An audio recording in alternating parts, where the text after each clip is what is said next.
Paz de Jesus Cristo a todos. É com muita alegria que eu venho para mais um momento de estudo da palavra com você, tá bom? Eu me chamo Osvaldo, sou pastor, sou professor na área de teologia, tá bom? Já há 8 anos, para a glória de Deus.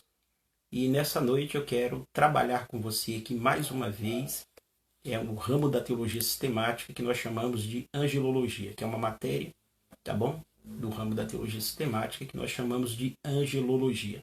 Tá bom? Na outra aula nós falamos um pouco sobre isso, tá bom? Explicamos a terminologia, a etimologia da palavra, para que não haja confusão quando alguns irmãos vão pronunciar, tá bom? Nunca angiologia, mas sim angelologia. E dentro dessa matéria de teologia sistemática, que nós chamamos de angelologia, é importante salientar que nós trabalhamos outros 2 temas importantes, que é a demonologia, que vai tratar somente dos demônios, que são os seres espirituais que caiu junto com Satã ou Satanás, tá bom? E também satanalogia, que é a matéria que vai estudar sobre o próprio Satanás, que de fato é o líder, o chefe dos demônios, tá bom? Então, dentro de angelologia, nós vamos trabalhar demonologia e satanalogia, tá bom? Porque tanto Satanás como os demais demônios também são anjos. Apesar de serem anjos caídos, continuam sendo anjos de acordo com o Evangelho de Jesus, segundo escreveu Mateus, capítulo de número 25, versículo 41, diz que o diabo e os seus anjos, tá bom? Serão lançados no inferno, que ali é o Guerrena, o verdadeiro inferno, o lago de fogo, o estágio final, basicamente, tanto dos ímpios como dos seres espirituais da maldade. Também o livro do Apocalipse, capítulo de número 12, versículos de número 3 e 4, do 7 ao 9 também, vai relatar que o diabo tem os seus anjos. Então, logo, os anjos que caíram com Satanás são os demônios que hoje nós expulsamos e vemos no decorrer da Escritura, principalmente os demônios no Novo Testamento, uma ação muito intensa desses seres no Novo Testamento. Tá bom? Vamos para o nosso ponto de partida, falando hoje sobre Satanás, os demônios, que são os anjos caídos, todos esses são anjos caídos, tá bom? E o seu destino, tá bom? Ponto de partida para meditarmos é o livro do Apocalipse, capítulo de número 12. Nós vamos ler os versículos de número 3 e 4 e depois leremos versículos 7 a 9, tá bom? Quero mandar um abraço aqui para o Lucas Leme, Deus abençoe, o Abreu Daniel, Deus abençoe, homem de Deus, o Flávio Simões, tá bom? A nossa pastora Gilmária e o pastor Wagner. Um grande abraço a todos vocês, tá bom? Obrigado aí pela participação. É um prazer tê-los conosco aqui nessa live, tá bom? Abra sua Bíblia, livro do Apocalipse, capítulo de número 12, versículo de número 3 e 4, diz assim: Viu-se também outro sinal no céu, e eis um dragão grande e vermelho, com 7 cabeças, 10 chifres, e nas cabeças 7 diademas. A sua cauda arrastava a terça parte das estrelas dos céus, aos quais lançou para a terra, e o dragão se deteve em frente da mulher, que estava para lá dar a luz, a fim de lhe devorar o filho que nascesse. Na outra aula eu falei a respeito, o dragão é uma forma simbólica para Satanás, tá bom? A cauda não é uma cauda literal, a cauda em profecia está ligada a engano, uma mentira, e as estrelas aqui, uma terça parte das estrelas, em profecia, estrela aqui é anjo. Então, o diabo, com a sua mentira, com seu engano, arrastou uma terça parte dos anjos com ele. Versículo de número 7 a seguir. Houve peleja no céu. Também pelejaram o dragão e os seus anjos. Todavia, não prevaleceram, e nem se achou no céu lugar para eles. Observe que nesse momento aqui, mais uma vez, diz que o diabo tem os seus anjos. Por isso, o tema da nossa aula hoje são os anjos caídos e o seu destino, incluindo Satanás também, que é um anjo. É o chefe, tá bom? Mas é o anjo. Então, põe uma coisa, Satã ou Satanás, diabo, só tem um, tá bom? E demônios são vários. Então, eu tenho um chefe com vários subordinados, tá bom? Todos eles têm uma atuação muito intensa. São seres maus, têm um certo nível de poder Claro, não tem todo o poder, porque a onipotência é um atributo somente da divindade, chamamos isso em teontologia de atributos incomunicáveis, tá bom? Mas eles têm um certo tipo de poder, tá bom? Para começar a nossa aula, é claro, nós falamos na aula passada que surgiu aí algumas ideias a respeito de como surgiram os demônios, tá bom? A teoria criacionista diz que Deus criou, isso o judaísmo pegou, e diz que Deus criou os demônios já assim, mal. Criou eles na véspera do Shabá, estou recapitulando, tá bom? Na sexta-feira, Deus criou 10 coisas. E a 10ª coisa foram os espíritos malignos. Então o judaísmo acredita que Deus criou de fato os seres assim. A Escritura diz que não. A Escritura diz de fato que Deus criou todos os anjos bons, mas em um momento Satanás se rebelou. E é o que nós vemos aqui no Apocalipse, capítulo número 12. É claro que isso aqui é uma profecia de dupla referência, tá bom? Mas o Apocalipse 12 está apontando justamente para um fato que já aconteceu também. E ocorrerá novamente na grande tribulação, tá bom? Então nós vamos pensar sobre isso aqui, tá? Então quando estudamos sobre os demônios e sobre Satanás, é importante destacar uma coisa. Muito crente desinformado, naquela pregação emocionada, pentecostal, o diabo está preso, os demônios estão tudo presos no inferno, não tem nem a chave de casa, e tá, isso é tudo mentira. Tudo conversa fiada.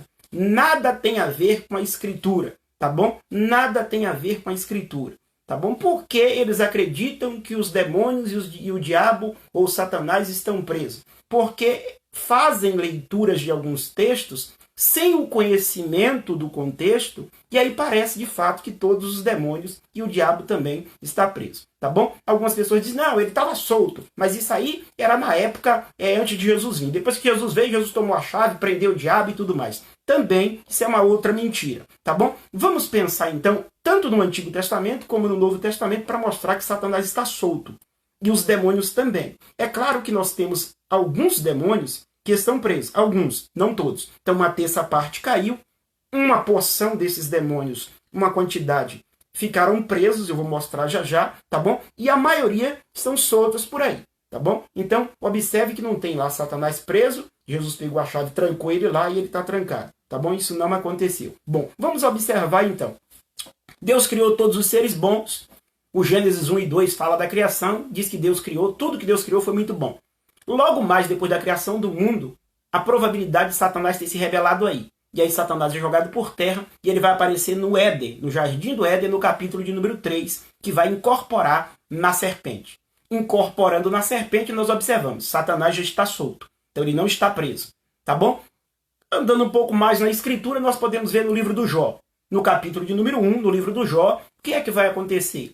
Satanás vai aparecer diante de Deus, nos céus, quando os filhos de Deus, e ali são os anjos, vão se apresentar diante do Altíssimo, Satanás vai estar com ali os filhos de Deus, que são os anjos. E se apresenta diante de Deus. E Deus pergunta para Satanás, Satanás, de onde tu vens? E ele disse assim, eu venho de passear pela terra.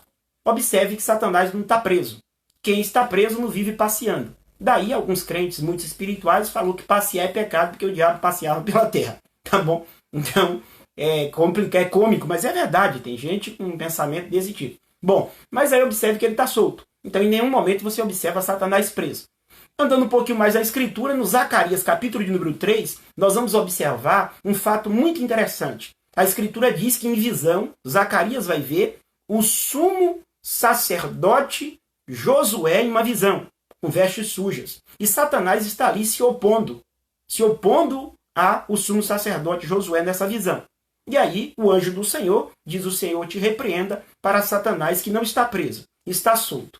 Aqueles que alegam que Satanás está preso no inferno, amarrado, e que tudo mais, e pá, aquela loucura toda, tá bom? Diz assim, não, isso aí era no Antigo Testamento. No Novo Testamento, depois Jesus tomou a chave, acabou. Entenda, Jesus não tomou uma chave literal, tá bom? Como está no livro do Apocalipse, capítulo número 1, que diz que Jesus tem a chave da morte e do inferno. Não é chave literal, é autoridade, é poder. Então Jesus tem tanta autoridade do inferno como autoridade sobre a morte. Não é uma chave como se pensa por aí. É uma figura de linguagem, não é chave literal, tá bom? Bom, então vamos para o Novo Testamento.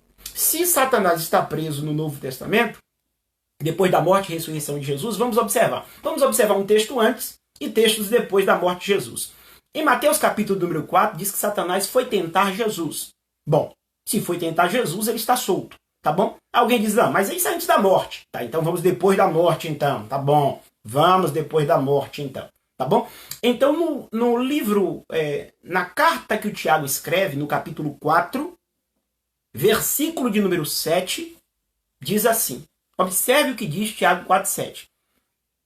Submetei-vos a Deus, resisti ao diabo, e ele fugirá de vós. Bom, isso aí, Jesus já tinha morrido, já tinha ressuscitado, já estava assunto ao céu. A carta do Tiago, basicamente depois da morte de Jesus aí, eu vou colocar abaixo, mais de 10 anos depois, 15 anos depois, basicamente, né, chutando baixo aí, da morte de Jesus, a carta do Tiago, ela vai ser escrita. Basicamente aí, tá, existe uma divergência teológica aí, se sabe se foi na década de 40 ou se foi na década de 50, tá bom? Mas observe, eu tenho 10 anos, muito mais que 10 anos depois que Jesus morreu, ressuscitou e ascendeu ao céu, e o Tiago está dizendo, submeta-se a Deus, resista ao diabo e ele fugirá de vocês. Como é que eu vou resistir a alguém que está preso? E como é que alguém que está preso vai fugir de mim? Então observe, essa pregação emocionada, que fala coisas que a Bíblia não aprova, tá bom? Que nada tem a ver com a Escritura, ela é muito boa para emocionar as pessoas. É uma pregação cheia de jargão, cheia de frase de efeito, tá bom? Mas ela não é bíblica. Ela não se sustenta a uma análise bíblica, tá bom? Bom, não estou contente porque tem uma regra de hermenêutica que eu, Oswaldo, particularmente não gosto, eu detesto, eu acho horrorosa, que é que um texto não é base para doutrina. Para mim, Oswaldo, estudante da Escritura, para mim, meia palavra, não precisa nem ser uma passagem toda. Se Deus der meia palavra sobre aquele assunto, para mim já é autoridade máxima para a minha vida. Então essa regra de hermenêutica, para mim, ela não existe. Para mim, ela não existe, não cabe. Mas eu vou te dar mais uma, porque tem para algumas pessoas existe, tá bom? 1 de Pedro 5,8 diz assim. Não vou ler o texto, vou citar de bate-pronto para nós ganharmos tempo, tá bom? O Pedro, na primeira de Pedro, capítulo 5, versículo 8, você sabe que é primeira de Pedro e não primeira a Pedro, tá bom? Porque é o Pedro que está escrevendo, não está recebendo, então primeira de Pedro. Primeira carta do apóstolo Pedro, capítulo 5, versículo 8, diz assim, sede sóbrios e vigilantes. O vosso adversário, o diabo, ele anda ao vosso derredor, rugindo ou bramando como leão, procurando a quem tragar. Ué, se eu tenho alguém preso, como é que esse alguém preso pode estar ao meu derredor? Né? Então, é lamentável essa pregação pentecostal, tá bom? Essa pregação pentecostal desequilibrada, tá bom? Porque tem o pentecostal equilibrado. E eu faço parte dessa turma aí, que acredita nos dons espirituais, mas precisa de equilíbrio, tá bom? Palavra do momento para nós, equilíbrio. Precisamos de equilíbrio, tá bom? Então, Satanás está solto. Satanás está solto. Tá bom? Ele não está preso. Satanás está solto. Em nenhum momento na Escritura mostra Satanás preso com seus demônios no inferno. Agora nós vamos ver lugares onde alguns demônios estão presos, aguardando o dia do juízo, e outros estão presos, esperando serem soltos para poder trazer desastres à terra. Tá bom? E aqui vale pensar um pouco sobre essa questão. 2 de Pedro 2,4, 2 de Pedro 2,4, nós vamos encontrar um lugar onde nós temos alguns demônios que estão presos, tá bom? O texto vai dizer porque eles pecaram e ali eles estão presos. Alguns demônios. Vamos lá? Acompanhe comigo. Agora eu vou fazer a leitura porque eu preciso explicar o termo aqui que é usado em 2 de Pedro. 2 de Pedro, capítulo de número 2, versículo de número 4, diz assim: ora, se Deus não poupou anjos quando pecaram, antes, precipitando-os no inferno, os entregou a abismo de trevas, reservando-os para o juízo.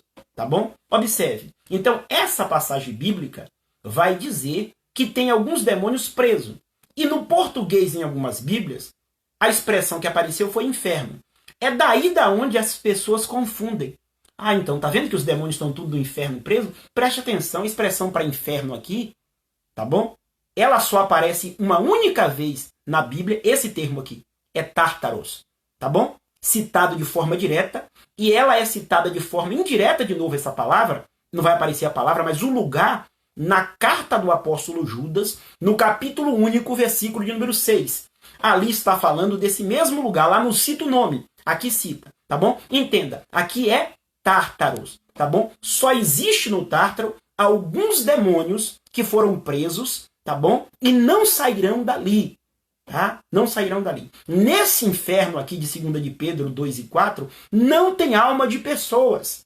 Esse inferno de 2 de Pedro 2 e 4 é diferente do inferno que é citado em Lucas 16, a partir do versículo de número 19 ao 31, quando fala daquela passagem do rico e do Lázaro, aonde vai dizer que no inferno o rico ali observou e ele sentia que ele precisava que alguém viesse, nem que seja o Lázaro, tocasse o dedo na ponta, assim, na água e pusesse na língua para que ele pudesse refrescar. Ali, a expressão naquele texto de Lucas 16, a partir do 19, é Hades. Hades é um inferno onde só tem almas de pessoas. Tártaro é um lugar onde só tem alguns demônios que foram presos porque Deus assim determinou que eles fossem. Não confunda. Foi daí que alguns crentes pegaram aquela ideia, tá, da sua igreja doutrinária e começaram a aplicar nas suas supostas idas ao inferno. Por quê? Porque diz aqui, em 2 de Pedro 2 e 4, que tem demônios no inferno. E a palavra grega usada aqui é tártaros. Tá bom? Não é de dente não, tá? Tártaro do dente. É tártaros, o lugar, inferno. Tá bom? E em Lucas 16, do 19 ao 31, vai citar inferno em português. Mas a palavra ali é Hades. É outro lugar diferente do tártaro. Então aí os cristãos começam, alguns dizendo, né? Eu fui arrebatado, fui no inferno. Chegou lá no inferno, lá, sabe? E se é de igreja que tem uso e costume, cada igreja com seu uso e costume, amém. A gente respeita. O que não pode é fazer disso um cavalo de batalha, tá? Para as outras pessoas. Então essas pessoas que gostam de uso e costume, o que é que elas vão dizer? Eu fui no inferno, e lá no inferno, eu vi as irmãzinhas. Sabe aquelas irmãzinhas de calça? Os demônios estavam espetando ela lá. Mas quem te contou que onde estão as almas das pessoas também tem demônio? A Bíblia nunca falou sobre isso. A Bíblia nunca disse. Almas de pessoas estão em um lugar chamado Hades. Alguns demônios presos estão em um lugar chamado Tártaro. 2 lugares diferentes, tá bom? Então para com essa piração de ir no inferno, ver lá as irmãs que estavam de batom, as irmãs que estavam de calça, as irmãs que estavam... Pode parar com essa palhaçada, que isso não é bíblico, tá bom? Adote um costume para a sua igreja, diga, é para a minha igreja, todo mundo vai respeitar, mas não coloque isso como doutrina para as outras pessoas. O que é que a Bíblia vai falar sobre essa questão de roupa? Decência, seja calça, seja saia, seja vestido, tem que estar decente para a pessoa. Mas se a sua igreja adotou um costume, fique com aquele costume, mas não faça um cavalo de batalha para as outras pessoas, não. Por favor, porque isso não é bíblico. Tá bom? Então observe que muitas dessas pessoas que acreditam ir no inferno, quando elas voltam trazendo o quê? Doutrinas ou costumes das suas igrejas. Elas só veem isso. Se a igreja não corta cabelo, elas vão ver o quê? As irmãzinhas lá que estavam penduradas pelo cabelo, curto, assim, a pontinha, e o diabo, assim, espetando elas. Né? Se for esses crentes de igrejas que só prega prosperidade e ele for no inferno, entre aspas, né? Ele vai ver lá os irmãos que estavam com fusca, tinha uma casinha pequena, tá bom? Então por quê? Porque ele acredita que esses aí são os fracassados. Tá? E assim vai essa turma, tá bom? Vão tendo visões do inferno de acordo com que os seus costumes de igreja pregam. E nada bíblico. Tá bom? Nada bíblico. Então, quando volta de lá, não volta trazendo algo que é bíblico. Eles voltam trazendo algo que não tem nada a ver com a escritura. Então, isso é lamentável. Então, cuidado. Tem demônios presos? Tem. Tem demônio preso? Tem. Tem alguns demônios presos. 2 de Pedro 2 e 4. Tá bom? Mais alguns lugares que nós vamos observar demônios presos. Agora, esses serão soltos. Tá bom? Então, observe. 2 de Pedro 2 e 4, Tártaro. Judas, capítulo 1, versículo 6. Ali, o lugar que está falando, não vai citar a palavra. Tá bom? É Tártaro também. Agora vamos ver alguns outros lugares que ainda tem alguns demônios presos. Tá bom? E depois nós vamos dizer que os demais estão todos soltos por aí. Sempre com amparo escriturístico. Para nós, irmãos, o que vale é a escritura. Não é a minha experiência, não é se eu fui no céu ou no inferno. O que vale como doutrina é a escritura. Eu já tive muitas experiências com Deus, mas elas não servem como doutrina para a sua vida. O que serve como doutrina é a palavra de Deus. Tá bom? Abra a Bíblia para você acompanhar comigo, se você quiser, claro, tá bom? Apocalipse, capítulo de número 9. Ali nós temos alguns demônios que estão presos e serão soltos na grande tribulação. Tá bom? Apocalipse, capítulo número 9, diz assim a palavra do Senhor. O 5º anjo tocou a trombeta e viu uma estrela caída do céu, na terra, e foi-lhe dada a chave do poço do abismo. Ela abriu o poço do abismo, subiu fumaça do poço, como fumaça de grande fornalha, e como fumaceira saindo do poço, escureceu-se o sol e o ar, também a fumaça, saíram gafanhotos para a terra, e foi-lhes dado o poder, como o que tem escorpiões na terra. Olha só que interessante. Nós vamos ler o versículo de número 10 para ganhar contexto dentro disso aqui que nós estamos falando, tá bom? Tinha ainda cauda como escorpiões, e ferrão na cauda tinha poder para causar dano aos homens por 5 meses.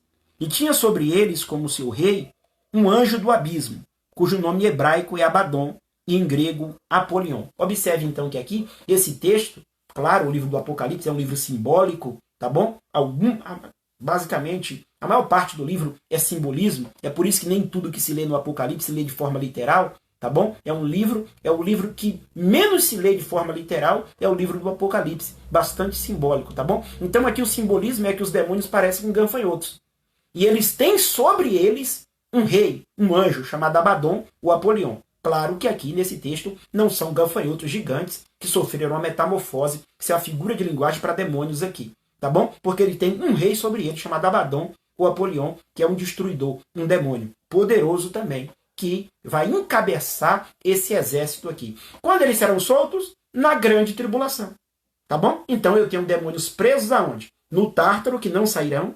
No abismo, abissos, que aqui foi usado, expressão grega abissos, né? Não bissos, fundo, não fundo, né? Algo como se não tivesse fundo. Tá bom? E aqui nós vamos ver, no próprio capítulo, outro lugar que o João vai ter numa visão. É claro que o rio não vai prender demônios, observe, é figurativo, tá bom? Mas ele observa um rio onde tem demônios presos, tá bom? Basicamente naquela região. Observe comigo Apocalipse, capítulo de número 9, versículo de número 14. Dizendo ao sexto anjo, o mesmo que tem a trombeta, solta os 4 anjos que se encontram atados junto ao grande Eufrates. Foram então soltos os quatro anjos, que achavam-se preparados para a hora, o dia, o mês e o ano para que matassem a terça parte dos homens. Observe que aqui nós temos 4 demônios, são demônios mesmo, que estão presos, tá bom? Na ideia simbólica, observe, nem tudo se interpreta como se lê, o João observa uma região próxima ao Eufrates. E esses 4 demônios estão presos ali. E serão soltos na grande tribulação. Tá? Para poder destruir, usou a expressão um terço, né? Não é um terço literal, aqui é justamente para mostrar a enormidade de pessoas que serão mortas pelo poder que esses demônios têm. Observe, tá bom? Então nem todos os demônios estão presos, alguns estão, não sairão, alguns estão, sairão, e os outros estão soltos por aí. E Satanás também está. Tá? Vamos ver agora os demônios soltos, com quem é a nossa briga e aonde eles estão. Tá bom? Abra, por favor, Efésios, capítulo de número 6, versículos 11 a 12, tá bom? É o texto base para falarmos agora dos demônios que estão soltos. Já falamos que Satanás está solto, provamos na Bíblia. Falamos que tem alguns demônios presos que não sairão, provamos na Bíblia. Falamos que tem alguns demônios presos que sairão, provamos na Bíblia. E vamos falar que tem demônios soltos e vamos provar na Bíblia. Tá bom? Sempre a Escritura é a base para a nossa reflexão. Não tem blá blá blá, não tem conversinha, não tem historinha. Conosco é a palavra pura e simples, rasgada. É palavra de Deus na veia. Tá bom? Abra a Bíblia, por favor. Efésios, capítulo número 6, versículo de número 11 e 12. Diz assim a palavra do Senhor. Vá marcando a referência aí. Revestivos de toda a armadura de Deus, para poderes ficar firmes contra as ciladas do diabo. Porque a nossa luta não é contra o sangue e carne, e sim contra os principados e potestades, contra os dominadores deste mundo tenebroso, contra as forças espirituais do mal, nas regiões celestiais. Então observe que os demônios estão soltos e eles têm a capacidade de habitar as regiões celestiais. Quando eu digo regiões celestiais, não digo hoje que eles têm a capacidade de ir no céu dos céus, que é o terceiro céu onde está o trono de Deus, tá bom? De acordo com a carta aos Coríntios, segunda aos Coríntios 12, quando Paulo vai ao terceiro céu, ao paraíso. Tá bom? Eu estou dizendo o céu cósmico estelar que você observa, os demônios têm acesso a esse céu cósmico estelar agora. Na grande tribulação, eles não terão mais esse raio de atuação. só atuarão direto aqui, não poderão mais ocupar esse céu cósmico estelar, de acordo com Apocalipse 12, do 3 ao 4, 7 a 9, que é uma profecia de dupla referência, como citei, falei e expliquei no início dessa live. Tá bom? Então observe, aonde que é a nossa luta? Nas regiões celestiais. Então os demônios estão soltos e Satanás também está solto. Não estão presos. Tá bom? Explicado isso, vamos então observar que Satanás só foi decaindo. Vamos mostrar a decadência desse ser espiritual, que foi criado com uma perfeição incrível, foi criado com uma beleza tremenda, mas em algum momento ele sentiu no coração que poderia usurpar o lugar do Criador, assentar-se acima, colocar o trono dele acima, basicamente, do Criador, e aí a sua queda foi iminente, tá bom? Caiu mesmo, tá bom? Não vou usar os dois textos mais usados dentro da satanologia e da demonologia para falar da queda de Satanás, que seria Isaías 14, que é um texto de dupla referência. Eu teria que me ater muito tempo para explicar texto imediato com contexto e contexto remoto, para mostrar também que ali, além do rei da Babilônia em Isaías, também vai falar de Satanás. Tá bom? E Ezequiel 28, que além de falar do rei de Tiro, também vai falar de Satanás. Eu não vou usar esses textos porque eles demandam muito tempo, tá bom? Que a nossa live aqui, ela é curta, eu não terei tempo para isso, tá bom? Mas todo estudo que você for ver vai citar Isaías 14 e Ezequiel 28, tá bom? Eu quero me ater aqui, o que é Apocalipse 12, que nós já vimos que ele caiu, tá bom? Gênesis capítulo número 3, que você observa que ele já está no Éden, então basicamente ele já caiu, tá bom? E assim todo o restante do Antigo Testamento e Novo Testamento. Então vamos lá. A decadência de Satanás e dos seus demônios até chegarem no seu destino final, que será o lago de fogo. Tá bom? Certo? Então pronto. Foi criado bom e perfeito, caiu. No Gênesis 3 encontramos ele. Tá bom? Como ele caiu, ele sabe basicamente que está perdido. Então ele vai fazer o quê? Vai investir contra o ser humano. E no Gênesis 3, ele vai tentar a mulher. Logo mais a mulher vai levar o fruto para o seu marido, eles vão comer, basicamente desobedecendo a Deus, serão expulsos do Éden. Satanás pensou que ali de fato poderia ter prevalecido. Quem olha de fora pode dizer assim, bom, Satanás teve uma vitória. Bom, mas ali mesmo também já continua a decadência. Primeiro porque caiu dos céus. Segundo, no Gênesis 3, quando aparentemente parece que ele é vitorioso, o Gênesis 3,15 vai nos dar uma informação como se fosse assim algo que já levasse Satanás em uma certa decadência. Gênesis 3,15 diz assim, ó. Vamos ver a decadência de Satanás à luz da Bíblia. O primeiro passo da sua decadência é se levantar contra Deus e foi jogado por terra com seus demônios, ou os seus anjos, como você queira, tá bom?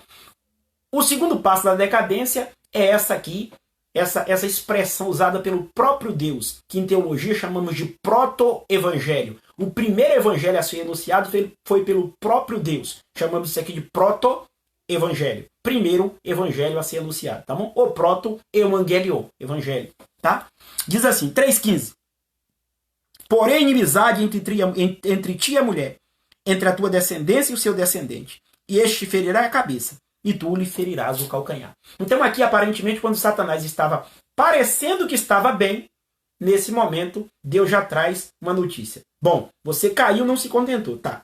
Derrubou o homem, mas não vai ficar assim. Eu vou levantar um que vai pisar a sua cabeça. E aqui já estava falando da vinda do Senhor Jesus Cristo de Nazaré. Bom, Satanás não contente, em decadência, continua sua trajetória aqui na Terra. Quando chega no livro do Jó, capítulo de número 1, mais um degrau descendo, não subindo, para Satanás. Observe, tá bom? Eu vou ler aqui e você acompanha. Quero mandar um abraço aqui para a Joelma Schneider e também o meu irmão, tá bom? Edson Schneider, que também está acompanhando aí, basicamente, a nossa live, tá? Deus abençoe, tá? O Anderson Magelloni também, Deus abençoe. Denaí, Gilvanei, Talita, Luiz Santos, meu pastor, homem de Deus, Evandro de Oliveira está assistindo.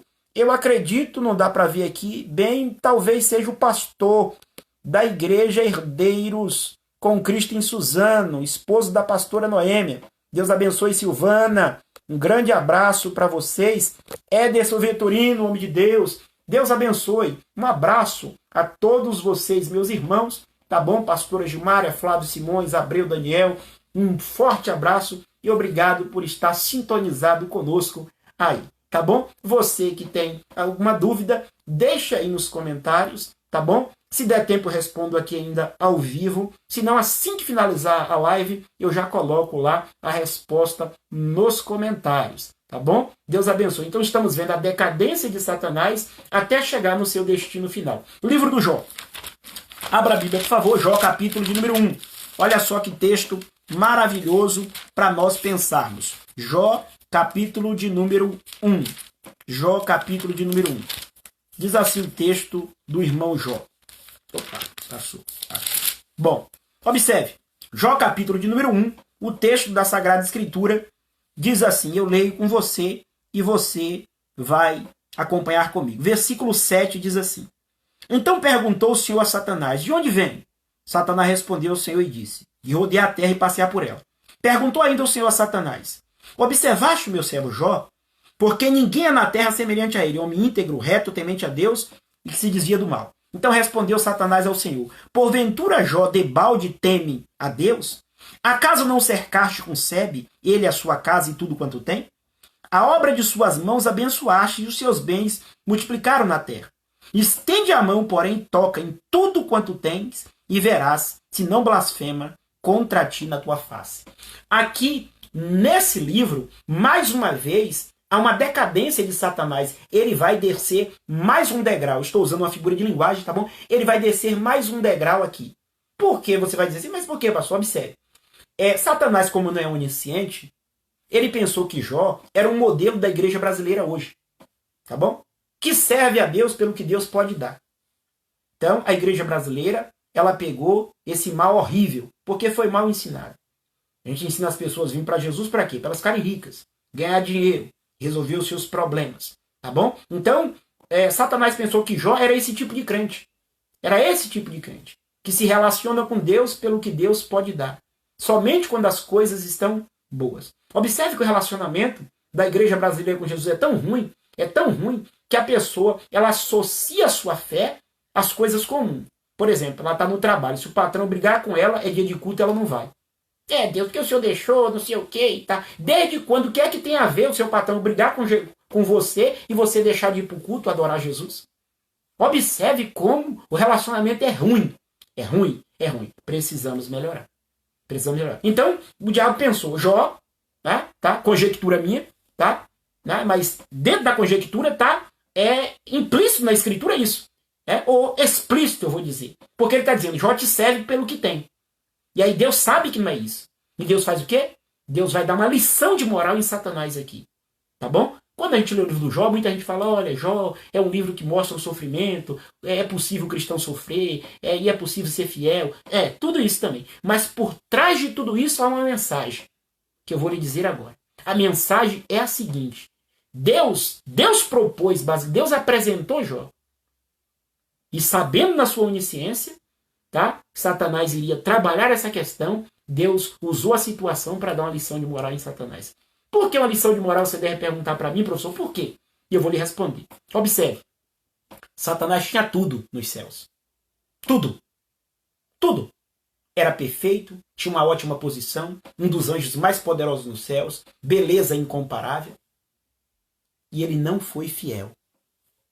E Jó ficou sem nada e foi fiel. No final da batalha, no final do capítulo 42, Jó sai como o vitorioso. E ali é como se fosse um tapa. Observe, estou falando figuradamente. Tá bom? Para depois dizer, eu assisti o professor lá, ele falou heresia. Dá um tapa se o diabo é um ser espiritual. Observe, estou dizendo, figuradamente, é como quando se Jó saísse vitorioso daquela lei. Se Deus apresentasse o quadro e dissesse, olha, tá vendo? Você tinha tudo e não foi fiel. E o meu servo Jó não tinha nada. E mesmo assim foi fiel. É como se fosse um tapa espiritual na face espiritual de Satanás. Mais uma vez em decadência. Mais uma vez o diabo desce mais um degrau. E daqui para lá só vai descendo. Só vai descendo. Daqui para lá o diabo só vai descendo aqui nesse sentido. Tá bom? Quando nós observamos a Escritura, observamos Zacarias capítulo número 3. Foi um texto que eu citei e volto a citar novamente. Zacarias 3, nós temos lá Satanás querendo acusar ou acusando o sumo sacerdote Josué em visão que Zacarias tem. E aí o anjo do Senhor aparece e diz: o Senhor te repreenda, Satanás, e mais uma vez Satanás em decadência. Não contente, entramos no Novo Testamento, no capítulo 4 do Evangelho de Jesus, segundo escreveu Mateus, nós observamos que Satanás vai tentar Jesus. E tenta Jesus por 3 vezes naquele período. Naquele período ali. É claro que a Escritura diz em Lucas que ele sai, tá bom? Por um pouco de tempo, tá? Mas naquele momento são 3 tentativas. E Jesus o vence. Enquanto Adão acabou perdendo em parte no paraíso, Jesus vence Satanás no deserto. E isso é maravilhoso. Mais uma vez em decadência. Jesus vai à cruz, morre e ressuscita. E aí, mais uma vez, Satanás em decadência. Porque a morte não pôde segurar o nosso Senhor Jesus. A ressurreição de Jesus é uma queda livre para Satanás. Mais uma vez, Jesus tem poder sobre a morte, autoridade e também autoridade sobre o inferno. Mais uma vez aqui. Na grande tribulação, também nós vamos observar Satanás em decadência. Vai um abraço aqui para minha irmã Júlia. Deus abençoe em nome de Jesus. Meu irmão Elielso. Deus abençoe, meu santo. Um forte abraço também para o senhor, tá bom? Para a sua família. Diego Pereira, Cláudio, Rosani, Elielso, Deus abençoe em nome de Jesus. É um prazer ter vocês aqui. Na grande tribulação, mais uma vez, Satanás tem mais um degrau abaixo, em decadência também. E aí é o texto do Apocalipse 12, que eu já li com você, aonde das regiões celestiais. De acordo com Efésios 6 e 11, nós temos inimigos nas regiões celestiais. Na grande tribulação, os demônios não poderão mais atuar nas regiões celestiais. O raio de atuação deles será só aqui.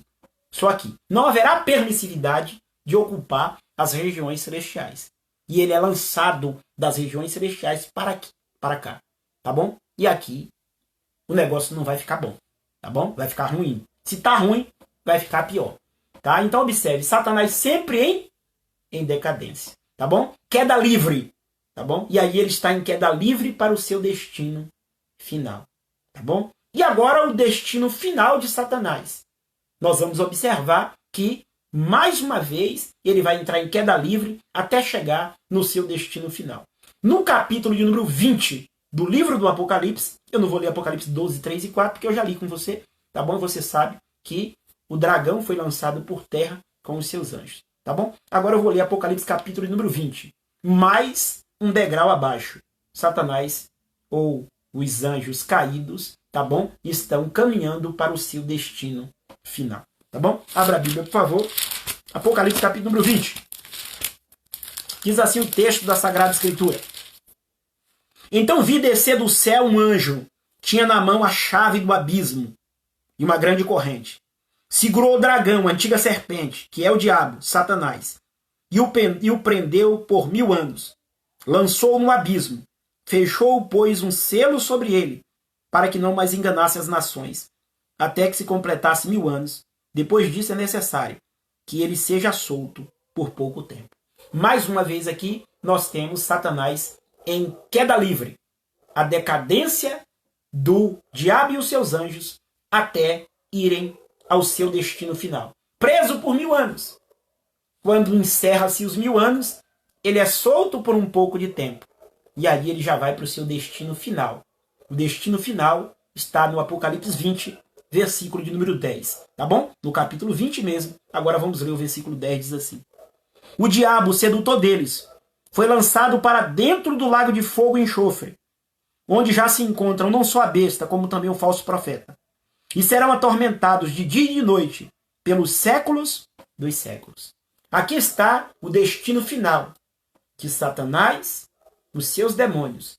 E aqui também está o destino final de todos os ímpios, de todos aqueles que se afastaram de Deus, que não trilharam pela sua palavra, entregando a sua vida para Jesus.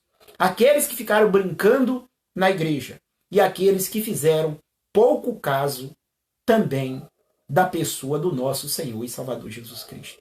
Então esse é o lugar final. A palavra que aparece às vezes inferno, tá bom? ou o lago de fogo, nós estamos falando do inferno final. Então deixa eu dar uma orientação para você quando for ler a Bíblia. Cuidado, porque na nossa língua aparece inferno, tá bom? Para vários lugares diferentes do grego. Tá? Para você não confundir. Esse inferno, esse lago de fogo aqui, não é o mesmo de Lucas 16 e também não é o mesmo de 2 de Pedro. Esse lugar aqui ainda não foi inaugurado. 2 de Pedro 2 e 4 já tem demônios. Lucas 16, do 19 ao 31, já tem almas de pessoas, todos os ímpios que morrem hoje descem, né? Ou habitam aquele lugar, tá bom? A gente fala desce porque é a expressão que a Escritura usa, tá bom? Habitam aquele lugar. Mas o lago de fogo, esse inferno aqui, que é chamado de Guerrena, no grego, esse ainda não foi inaugurado. Esse não foi inaugurado. Os primeiros a inaugurar esse inferno aqui será a besta e o falso profeta. E logo mais Satanás, com todos os seus demônios e todos os ímpios de todos os tempos, cairão aqui nesse lugar. O inferno é real, tá bom? E não haverá extinção, ou aniquilamento, ou aniquilacionismo, como pregam aí os aniquilacionistas dizendo que Deus não é mal. Ah, Deus não é mal para poder pegar e fazer alguém ficar sofrendo. Deus não é mal mesmo, não. Deus é justo. É por isso que sofrerão eternamente. Não vai haver ou não haverá aniquilação. É tormento eterno. Tormento eterno. E aqui o diabo não poderá atormentar ninguém. Observe que o texto é muito claro. Até ele será atormentado pelo fogo inteligente de Deus que estará lá no inferno. Vai queimar, mas não vai consumir. É a mesma ideia da sarça ardente no livro do Êxodo, capítulo de número 3, quando você observa que Moisés vê um arbusto queimando, mas não consome. Ele não entende. O arbusto queimava, mas não consumia. O fogo inteligente de Deus no inferno também é a mesma coisa. Queima, mas não consome. Aqui é o destino final dos anjos, dos demônios e de todos aqueles que se esquecerem de Deus e não entregarem a sua vida para Jesus. Vamos comprovar isso quando Jesus disse no Evangelho conforme Mateus escreveu. Esse inferno que Mateus vai falar é esse lago de fogo aqui, tá bom? Para você não confundir. Mateus 25, 41. Acompanhe comigo, por favor. Mateus 25, 41. Diz assim o texto. Então o rei dirá também aos que estiver à sua esquerda: apartai-vos de mim, maldito, para o fogo eterno, preparado para o diabo e os seus anjos, tá bom? Não vou entrar na questão política aqui, né? Para não criar polêmica, que não é o meu caso, tá bom? Mas disse aqueles que estiverem à sua esquerda: apartai-vos de mim, maldito, tá bom? Para o inferno, né? Que está preparado para o diabo e seus anjos. A palavra inferno aqui, tá bom? Não é Tártaro, de 2 de Pedro 2 e 4. Também não é Hades, a palavra que está em Lucas, capítulo número 16, tá bom? Que você vai observar o texto do 19 até o versículo de número 31, tá bom? E a palavra inferno vai aparecer ali na altura dos versículos 23 ou 24. Aparece a palavra inferno, ali é Hades. A palavra aqui é Guerrena. Guerrena, tá bom? O inferno final. Então Deus disse, esse é o lugar preparado para o diabo e os seus anjos. Então observe que Deus é enfático em dizer que aqui nós podemos observar que, de fato, nós temos o estágio final, ou estado final desses seres malignos, tá bom? Tanto o diabo como os seus anjos. Então, não haverá salvação para Satanás. Porque, na presciência, Deus sabe que eles não se arrependeriam. É por isso que o autor aos Hebreus, capítulo número 2, vai deixar isso claro. Não há arrependimento para os demônios. Não há arrependimento para os demônios. Observe, seja os demônios, tá bom? Ou qualquer outro anjo que porventura possa se rebelar.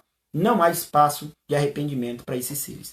Diz assim Hebreus 2 e 14, a seguir diz assim: visto, pois, que os filhos têm participação comum na carne e no sangue, deste também ele igualmente participou, para que pela sua morte destruísse aquele que tem o poder da morte, a saber, o diabo, e livrasse todos que pelo pavor da morte estavam sujeitos à escravidão por toda a vida. Pois ele, evidentemente, não socorre anjos, mas socorre a descendência de Abraão. Esse texto aqui deixa muito claro. Não há socorro para os anjos.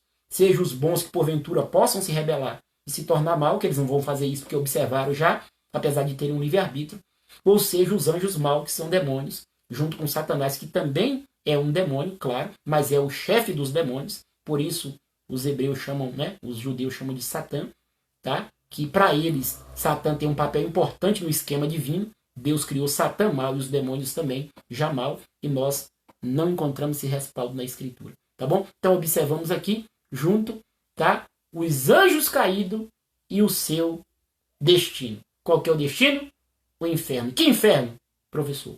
O lago de fogo, o Guerrena. Esse é o estágio final dos demônios e também do seu líder, do seu chefe, Satanás. Tá bom? Deus abençoe os meus irmãos. Eu agradeço a sua participação na minha live, tá bom? Chegou por ali, se eu não me engano, o pastor Silvânio, homem de Deus. Deus abençoe também. Um forte abraço, tá bom? E eu agradeço a participação dos meus irmãos, tá? Na semana que vem eu vou trabalhar um outro tema, tá bom? De teologia sistemática, para assim compartilhar com os irmãos, tá bom? Se você tem desejo de fazer um curso de teologia na sua igreja, tá? Você fale comigo. Sou pastor, sou professor, tá bom? Dou aula na Faculdade Teológica de Betel. Eu posso levar um núcleo da Faculdade de Betel até a sua igreja. Seja um núcleo da Faculdade de Betel, que tem aí vários cursos, tá bom? E cursos com reconhecimento certificado em todo o Brasil, ou eu posso levar um curso da minha autoria mesmo, com o meu material próprio, tá bom? Isso que falei a você aqui durante essas aulas, tá bom? Esses 3 dias que eu dei aula, eu tenho um material chamado Angelologia, tá? Se você quiser adquirir, você pode adquirir direto comigo ou no Mercado Livre também, depois eu vou colocar o link aí, você pode adquirir e ajudar o nosso ministério, tá bom? Tenho aqui também um material de reflexões, tá? São mais de 80 reflexões sobre vários temas, uma por dia, você vai ser edificado, será uma bênção. Tem um material também da minha autoria de Cristologia, Antropologia, Teontologia e Escatologia, tá bom? E os outros que estão saindo aí. Você quer fazer uma palestra? Quer fazer um seminário? Quer implantar um núcleo de teologia na sua igreja?